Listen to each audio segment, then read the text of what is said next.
The bright lights of Bay 7 flickered as Tom wiped the sweat from his forehead. Being a maintenance worker at Earth's first interstellar spaceport wasn't glamorous, but it paid the bills.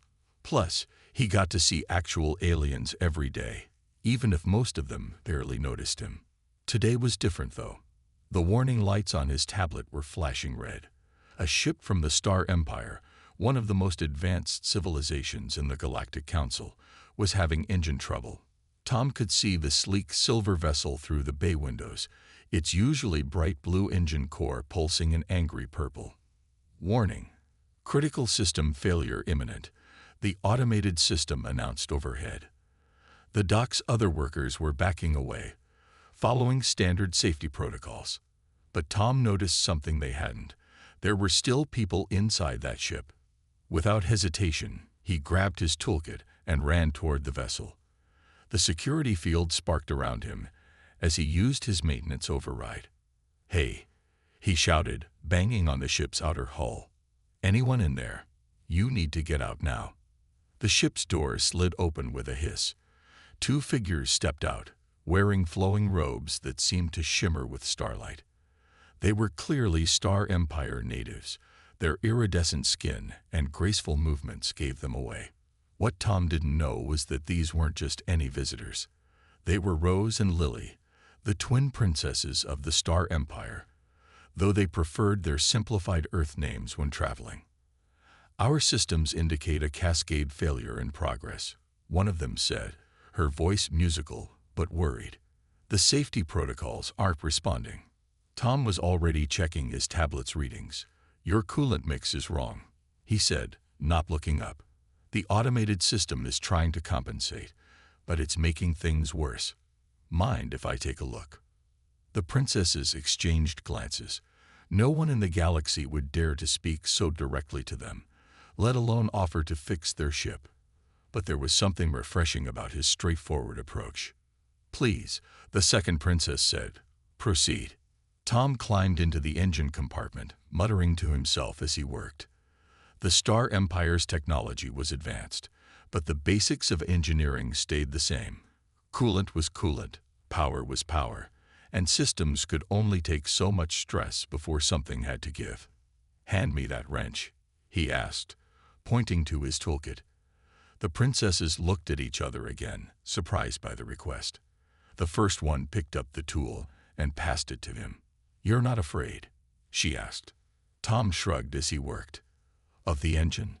Nah, it's just scared and confused. Like any machine that's not working right, sometimes they just need a gentle touch and there we go." The angry purple glow faded back to a healthy blue. The warning sirens stopped, replaced by the normal hum of a properly functioning engine. "All fixed," Tom said, climbing down. "Your automated system was trying to force a reset, but sometimes you just need to listen to what the machine's telling you. I adjusted the coolant mix manually. You should be good now, but might want to have your engineers check the calibration when you get home." The princesses were stunned, not just by his skill, but by his entire approach. While the Galactic Council's finest minds created ever more complex solutions to problems, this human had solved a potentially catastrophic failure with simple understanding and manual work. "What is your name?" the second princess asked. "Tom," he replied, already packing up his toolkit. "Just Tom. If you need anything else, I'm usually in Bay 7. Speaking of which, I should get back to work. Other ships need maintenance too." As they watched him walk away, the twin princesses shared a knowing look. They had spent years visiting every major world in the galaxy, meeting the finest specimens each civilization had to offer. The Galactic Council had paraded endless candidates before them, each one more polished and prestigious than the last. Yet here, in this simple Earth spaceport, they had found something rare: genuine wisdom without pride, courage without bravado, and leadership without ambition.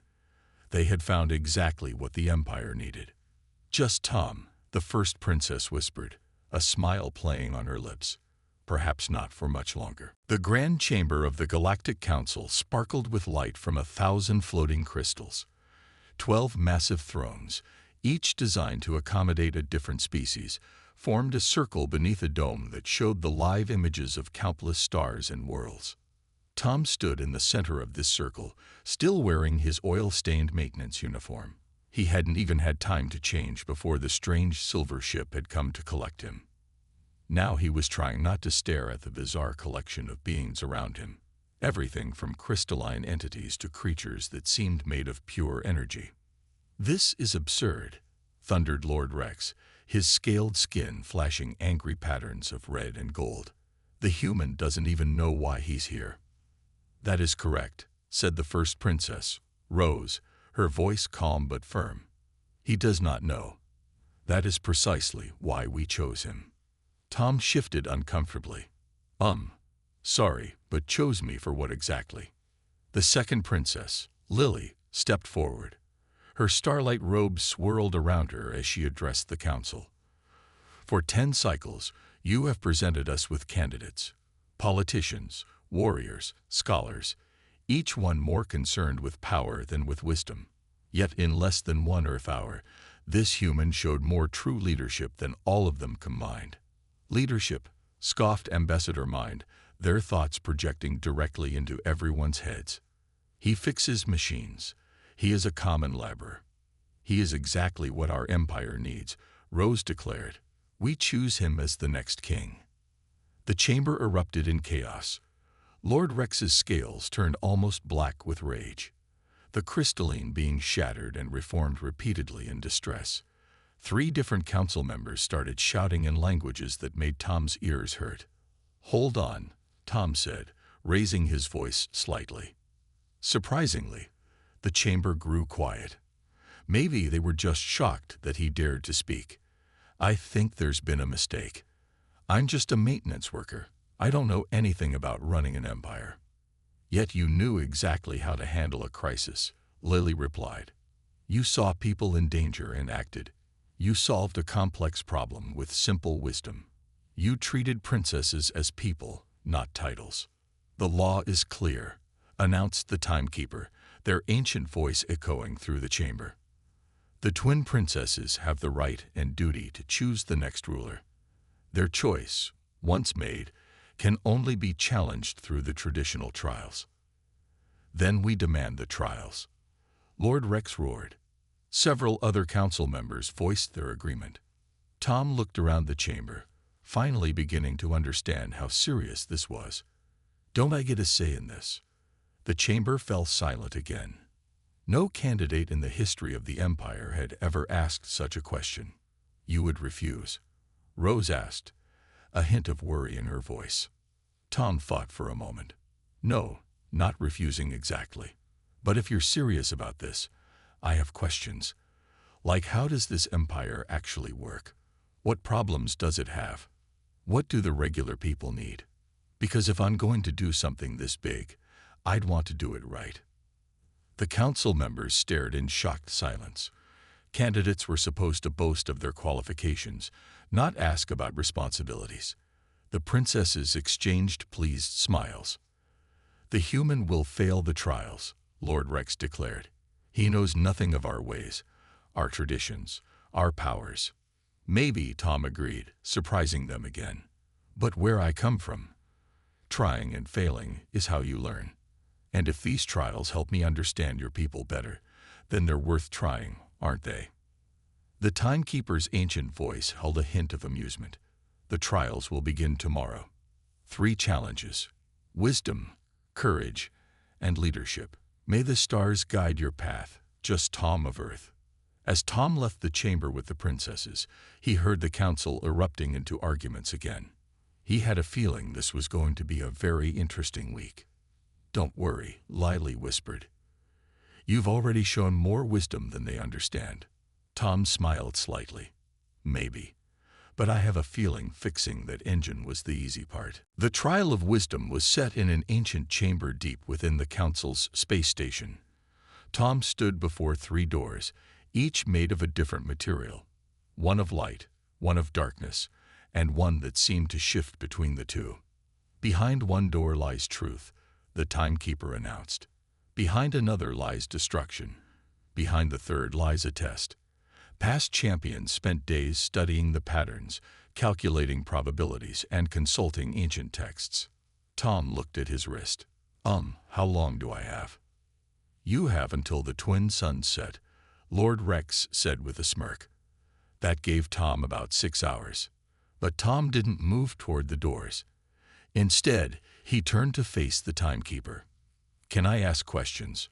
The council members muttered among themselves. Lord Rex's scales flickered with amusement.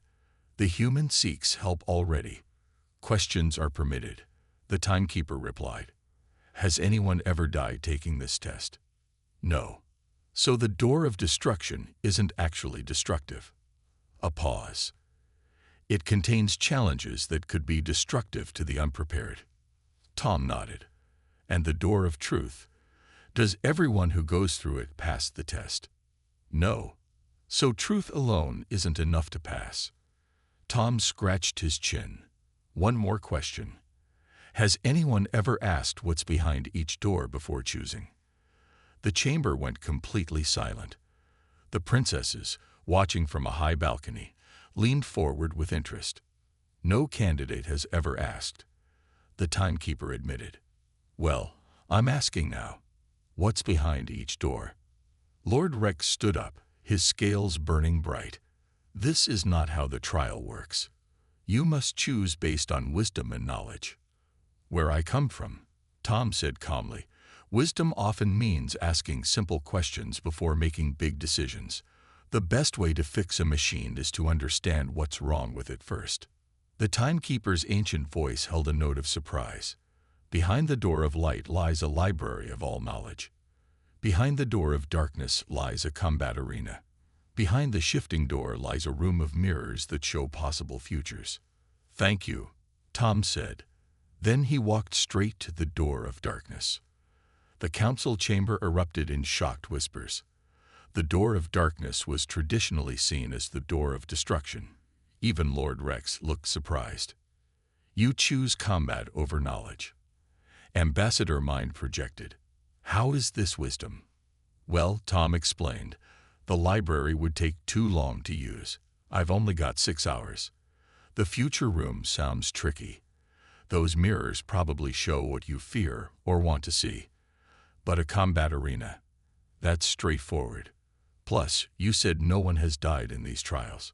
So while it might be tough, it's survivable. Sometimes wisdom is just choosing the clearest path forward." The door of darkness opened at his touch. Inside was indeed a combat arena, but instead of fighters, it held a group of children from different alien species. They were arguing over a broken toy. Tom smiled. Then he walked over to the children, sat down cross-legged on the floor, and asked them what was wrong.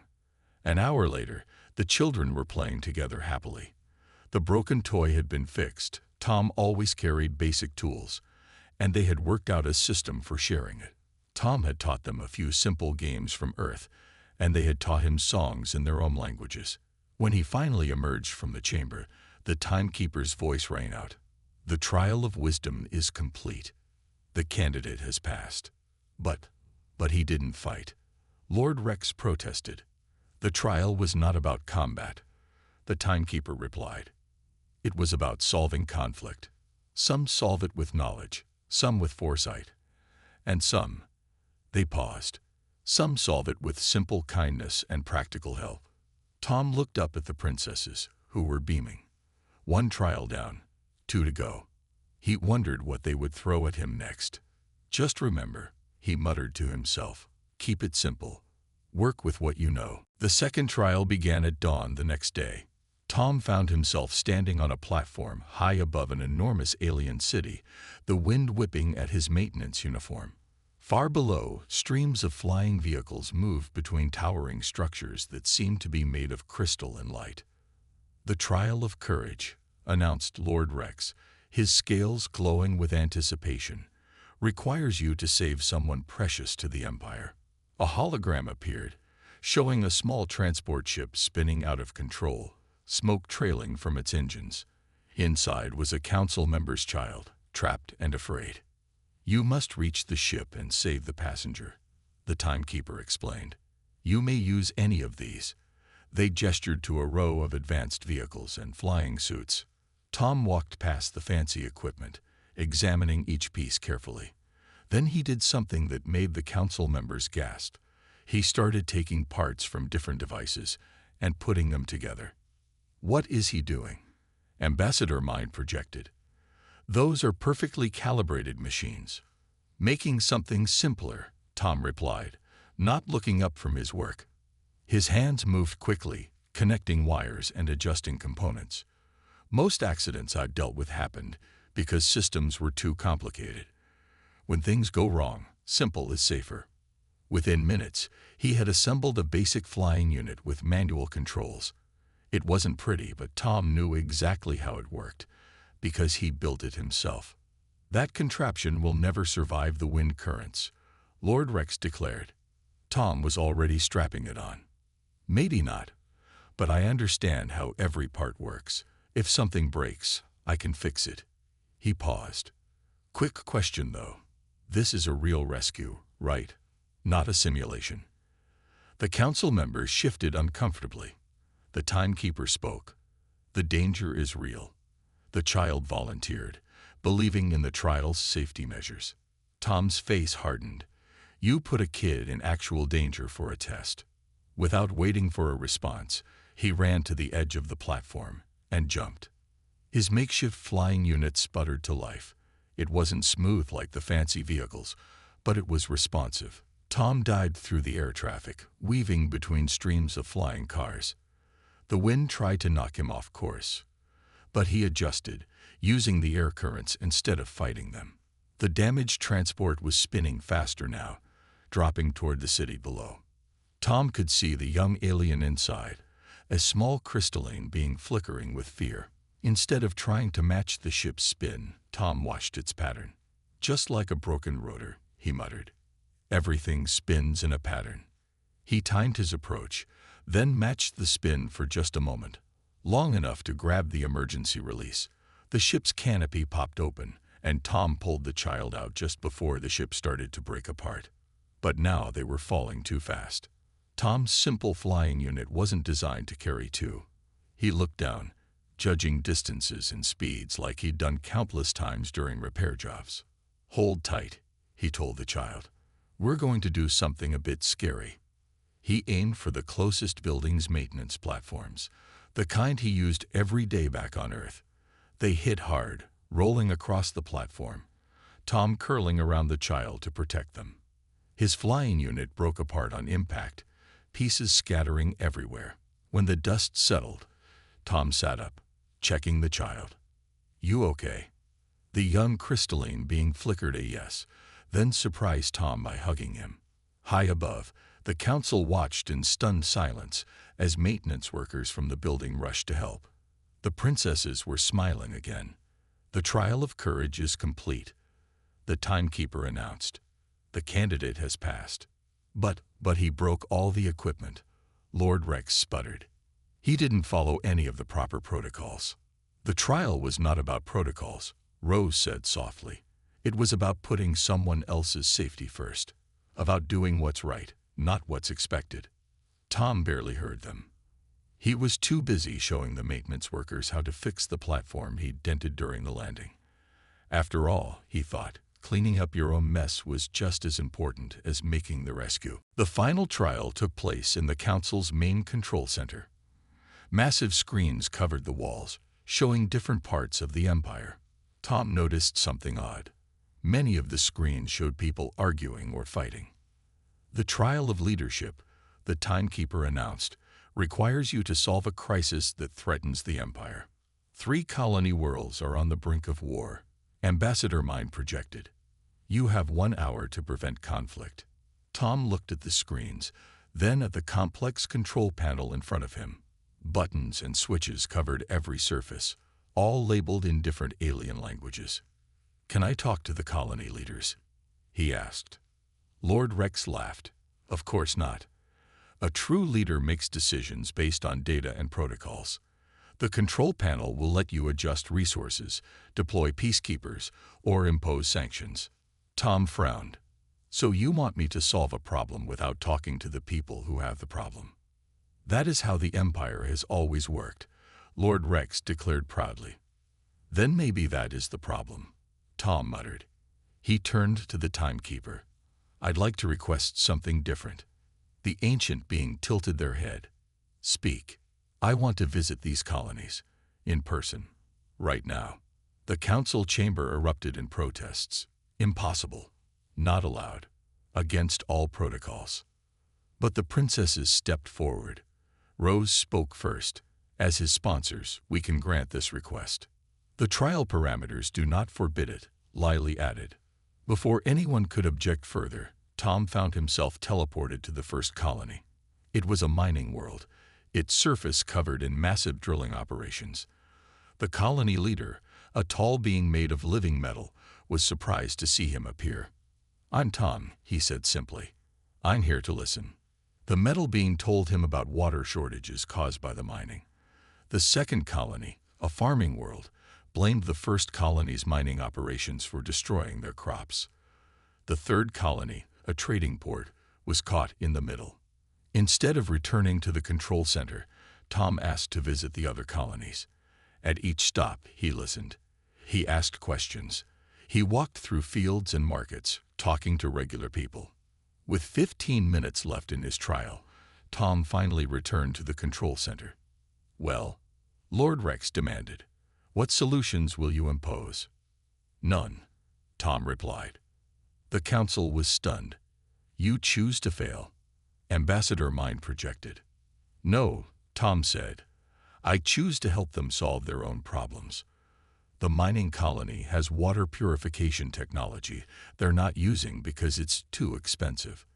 The farming colony has developed new crops that need less water. And the trading colony. They have ships sitting idle that could help transport supplies. He walked up to the massive control panel and powered it down. They don't need us to solve their problems. They need us to help them talk to each other. I invited their leaders here. They're waiting outside. Outside. Lord Rex's scales turned pale. Colony leaders are never allowed in the council chamber. Maybe that's another problem, Tom said quietly. How can we lead people we never even talk to? The timekeeper raised their ancient hand, and the chamber doors opened. 3 colony leaders walked in, looking nervous but hopeful. He listened. The metal being said, no one from the Empire has ever just listened before. In the next 10 minutes, the colony leaders worked out a trade agreement among themselves. The mining colony would share their water technology. The farming colony would teach their growing methods. The trading colony would provide transport. As the hour ended, the timekeeper spoke.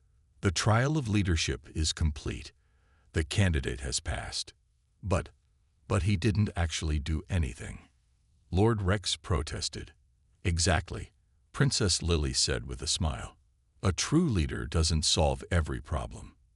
They help people solve problems themselves. Tom looked at the colony leaders shaking hands or appendages. Sometimes, he said, the best fix is just getting the right people to talk to each other. The day after the trials ended, Tom found himself in a strange situation. He was sitting in what would soon be his office, wearing his old maintenance uniform. He had refused to change it. Looking through Empire records on a floating screen. Something doesn't add up, he muttered, scrolling through numbers that tracked the Empire's resources. His years of checking maintenance logs had taught him to spot patterns, and these numbers had patterns that made no sense. Princess Rose entered the room, her starlight robes shimming softly. You should be preparing for tomorrow's ceremony, she said. The coronation. Why does the mining colony think they can't afford water purifiers? Tom interrupted, still studying the screen. According to these records, the Empire sent them plenty of money for environmental projects. Rose went very still. Perhaps you should not concern yourself with such details yet. And the farming colony. Tom continued, they requested help 5 times before the crisis. All 5 requests are marked as processed, but nothing was sent. He looked up at Rose. What's really going on here? Before she could answer, Lord Rex burst into the room, his scales glowing with anger. You dare to access those records? They're public records, Tom said calmly. Or they're supposed to be. Found that rule in the old law books this morning. Interesting reading. You cannot possibly understand the complexities of imperial finance, Lord Rex sneered. Actually, Tom said, standing up, that's the problem. I do understand. See, machines are complicated, but numbers are simple. They either add up or they don't. And these, he gestured at the screen, they don't add up. Princess Lily entered quietly, standing beside her sister. Both princesses watched the confrontation with intense interest. Money meant for the colonies has been disappearing, Tom continued. But not just disappearing. It's being rerouted through about 50 different accounts, all controlled by. He touched the screen, bringing up a new document, 3 council members. Lord Rex's scales turned almost black. You understand nothing. The Empire runs on carefully balanced interests. Sometimes resources must be redirected to maintain stability. You mean to maintain power, Tom corrected. The colonies suffer while council members get richer. That's not balance. That's just wrong. And what will you do? Lord Rex laughed harshly. You are not king yet. One word from me, and the other council members will block your coronation. We have that power. Tom smiled slightly. Actually, you don't. Not anymore. Remember those colony leaders I invited yesterday? Turns out they stayed. Had some interesting conversations, made some public announcements. He touched the screen again, showing live feeds from various worlds. People were gathering in streets and squares, holding signs with a new symbol, a simple maintenance wrench crossed with the imperial star. The people know about the missing money now, Tom said quietly. They know about the ignored requests for help, and they know about the council members who did it. Your carefully balanced interests just got unbalanced. Lord Rex reached for a hidden weapon, but suddenly found himself frozen in place. The princesses had raised their hands, their power holding him still. We knew, Rose said softly. We knew about the corruption. It's why we searched for someone who would see it and have the courage to expose it. Someone who would care more about fixing what's broken than maintaining power, Lily added. The Empire doesn't need more politics, Tom said, walking over to Lord Rex. It needs maintenance, and that's something I understand very well. He plucked the weapon from the frozen council member's hand. Time to start fixing things, one broken piece at a time. Outside the window, more ships were arriving. Representatives from worlds across the Empire, coming to witness something new. A leadership built on fixing problems, not hiding them. The Grand Coronation Hall of the Galactic Council looked different today. Instead of being filled with just council members and nobles, the massive space was crowded with people from across the Empire. Colony leaders stood next to maintenance workers. Farmers chatted with traders. Even the cleaning staff had been invited. Tom stood before the ancient throne, still wearing his maintenance uniform. He had polished it, though. Some occasions deserved a clean uniform. The Empire stands at a crossroads, the timekeeper announced to the gathered crowd. The old way ends. A new way begins. The corrupt council members had been removed, their stolen wealth returned to the colonies. Lord Rex and his supporters were under guard, their scales dim with defeat. Princess Rose stepped forward, holding the imperial crown. It was a beautiful thing, made of starlight and crystal. But before she could place it on Tom's head, he held up his hand. Wait, he said. I'd like to fix something first. A murmur ran through the crowd as Tom pulled out his trusty toolkit. With careful hands, he began adjusting the crown itself. What are you doing?